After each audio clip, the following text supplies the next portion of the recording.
So, coming from Reuters, US is working on ban targeting Chinese energy inverters. So yeah, we're just gonna ban everything from China. It's gonna be pretty soon. I'm gonna start doing these stories where I talk about the things that are allowed to come into the United States from China.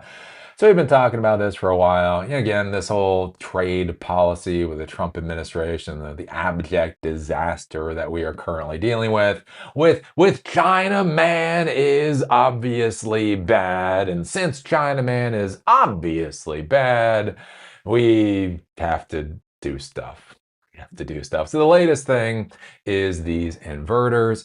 So basically, inverters change the power. So essentially, they're on things like solar panels. So the electricity comes in from the solar panel, goes into the inverter. The inverter changes it so that it can actually run into your house and be able to power things in your house. That type of deal. And so they're incredibly important. So whenever you're building out your solar system, you need the solar panels, you need inverters, you may need battery power, all of those types of things.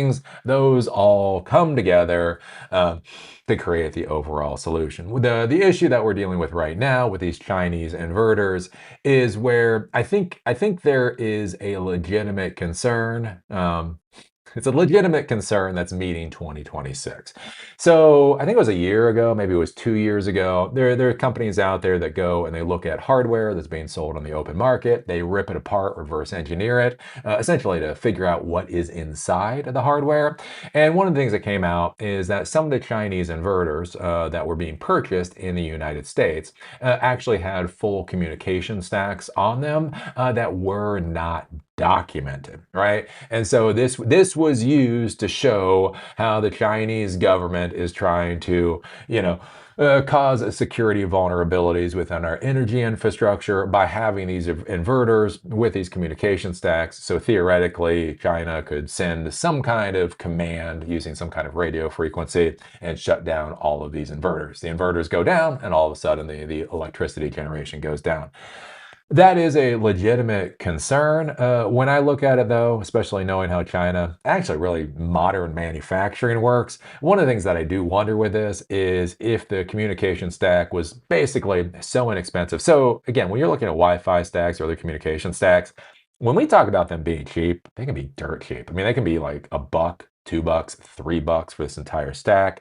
So if you're taking a look at the inverter, I think most likely what probably happened is you have a Chinese company, they're manufacturing inverters, they have these connected inverters that they sell for one price point. And then other people don't want connected inverters and they don't want to pay for a connected inverter. So they have a non connected inverter that sells for a cheaper price point. The thing that you run into is the fact of the matter is the actual communication stack doesn't cost that much money. It would cost them more money to produce this basically the non-intelligent inverters, and so they just keep the communication stack on both inverters, and they essentially disable it on the ones that are going out as essentially dumb inverters. I think that is the most likely reason that happened. We've been hearing this with things like car manufacturing, like with BMW. So BMW wanted to sell seat heaters as a subscription. That sounds absolutely ridiculous, right?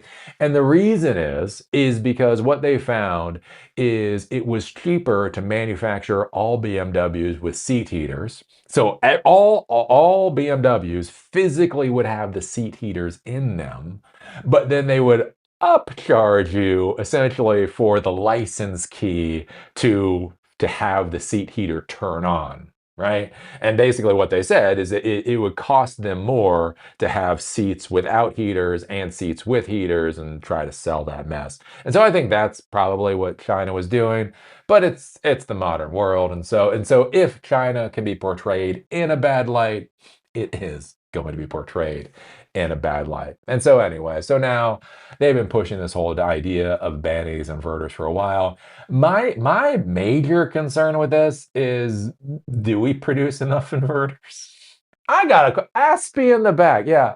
So if we ban Chinese inverters, yeah, do we actually produce enough inverters? Can we scale up production of enough inverters so that we can actually deal with market demand? I have a bit of a question there. The other thing too with this is we know the Trump administration is anti-renewable energy, like anti-renewable energy to a bizarre degree. Like when we see what Trump is doing with renewable energy, it really is kind of like the metaphor for the Trump administration of things I think a lot of people thought they were voting for, and then he just goes so much further, right? So if you're saying, I think we should invest more in fossil fuels in the United States. We should invest more in fossil fuels in the United States and less in renewable energy. Right? There's an argument there. I don't agree with it, but there's an argument there. But like with the Trump administration, they literally ripped out electric car recharge stations at federal facilities that had already been installed. So these electric recharge stations had already been installed, had already been paid for, and Trump had the federal government pay more money to rip infrastructure out. Right? We've seen this with the offshore wind energy and that type of thing, where the permits had already been approved, financing is already done. They're about to go out there and build this stuff. They've been going through this whole process for years, and all of a sudden, the Trump administration tries to kill the offshore wind energy because that's, I don't know, bad for some reason or whatever else. And so I think that's the other thing to be looking at this with the U.S. going after the Chinese inverters. And one of the things you always have to wonder with the Trump administration about anything is this really about the thing that they're arguing about, or is this about something else? Is this about them wanting to kill green energy in the United States? And, China is always a good boogeyman to use. And so that's what they're trying to do. Again, that's the kind of stuff I have a question over with this because it seems, I don't know. It just seems so 2026. The Trump administration is drafting a ban on imports of foreign inverters which connect solar projects and batteries to the grid over concern China could use them to disrupt power supplies, according to 5 people with knowledge of the matter. So, yes, instead of coming up with an appropriate testing regime, instead of coming up with an appropriate auditing regime, instead of doing any of that stuff, we're just going to ban China. Because remember, if China could do anything, we have to assume that they will do that thing, and therefore we're going to take an action. No matter how much pain America is going to go through for this action, it is better to be prepared that somebody might do something just in case. The restriction being drafted by the U.S. Federal Communications Commission would apply to new foreign models of inverters and could be published as early as this year, according to sources. The Trump administration was spurred to revive the effort in part by a decision by the European Commission to ban Chinese-made inverters from publicly funded energy projects. The effort, not previously reported, is the latest example of Washington's renewed and more cautious approach to tackling technology threats posed by China following a pause last year as Donald Trump pursued a detente with Beijing. Republican Senator Tom Cotton on Tuesday welcomed the potential ban. Relying on China for inverters, quote, puts our entire electrical grid at risk, he said in a statement to Reuters. Quote, I fully support any effort to ban these dangerous products. And to be clear, at this point in time, all they're saying is China could. This is a possibility. So this has gone from a possibility to it being a dangerous product. China is the world's largest maker of inverters, led by Sungrow Power Supply and Huawei, and has been growing its share in the Western inverter market by driving down prices. Last year, Reuters reported that rogue communication devices not listed in product documents had been found in some Chinese solar power inverters by U.S. experts who stripped down equipment hooked up to grids to check for security issues. Quote, Europe and America are waking up to the risk of losing sovereign control over the power systems through inverters, said Yuri Sadat, CEO of energy security firm Solar Defend. The U.S. Department of Defense is already barred from procuring solar photovoltaic cells, modules, or inverters manufactured by a foreign entity of concern, which would include Chinese companies, according to the National Defense Authorization Act of fiscal year 2026. So, yeah, anyways, I don't know. The inverters are going to get banned because, that's a problem. It is weird though. Like you hear about this with with them trying to build more power supply in the United States. And apparently, like, just a tremendous amount of all the equipment that you need for power generation comes from China. Like, this all comes from China. It's like all it just all comes from China. It's like there's like this weird thing. Like, oh, we're gonna ban the inverter. The inverters are the things that are dangerous. Like, oh lordy. Like, if we are going to ban everything out of China that might have some kind of danger to the United States at the end of the day, what exactly can we import from China?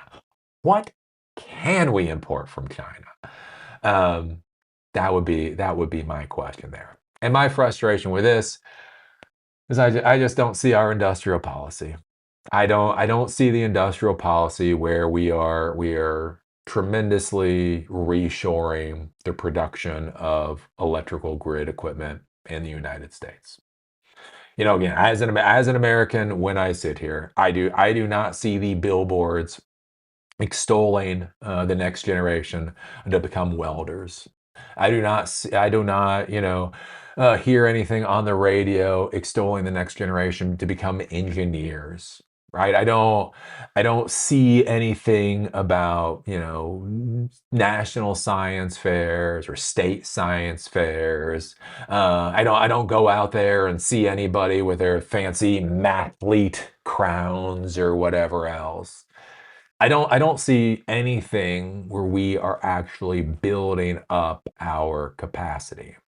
What I feel like is essentially these people that are scared of their own shadows in government are simply banning anything that might frighten them just a teeny tiny little bit. And I feel like this is going to end up isolating and simply suffocating our country. Wasn't it Ben Franklin? I remember the Republicans, people that wore red hats. They used to say things like Ben Franklin's quote, you know, anyone who would give up liberty for security deserves neither. Remember when Republicans used to spout that garbage? And I feel like that's the path we're on. Again, don't get me wrong, right? If we want to fund inverter production in the United States, great. Again, we want to properly fund technology and engineering education in the United States. If we want to, you know, solidify our supply chains and all that kind of stuff. I mean, I think all that makes a lot of sense. I'm for that. But all I see out of these senile, decrepit old men who desperately want to be seen as dogs is that they're just scared of the world. And so they're just trying to close everything down without building anything up. They're scared of the world, so they're building higher and higher walls. At the exact same time, they're scared of their abject mortality and refuse to hand off the power to the next generation, right? But anyways, so yeah, this is going on with the inverters. Again, I have heard about this before.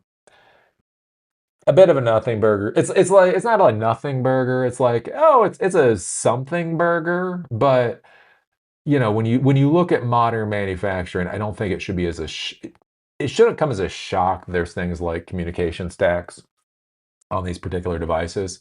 I think the real question there is how do you appropriately audit and inspect equipment, right? We talk about that in the technology world with zero trust environment. So there's something called BYOD, bring your own device. So 15 years ago, when you were designing your infrastructure, you started having to think about BYOD. What happens when people bring in their own smartphones? What happens when people bring in their own computers, their own laptops into the corporate network? So before the BYOD era, the only thing on the network was corporate, right? It was your corporate laptop, your corporate desktop, your corporate BlackBerry. And so it was easy. It was easier to secure your networking environment. You get to this world of BYOD, where since everybody already has smartphones and computers anyway, it's like, hey, why don't we allow people to use their own systems to do company work? Which is its own deal. But when you do that, you're going to be bringing outside systems into your internal environment. And so that's where you started building for what's called zero trust environments. How do you create a networking infrastructure where you literally don't trust any device in that network?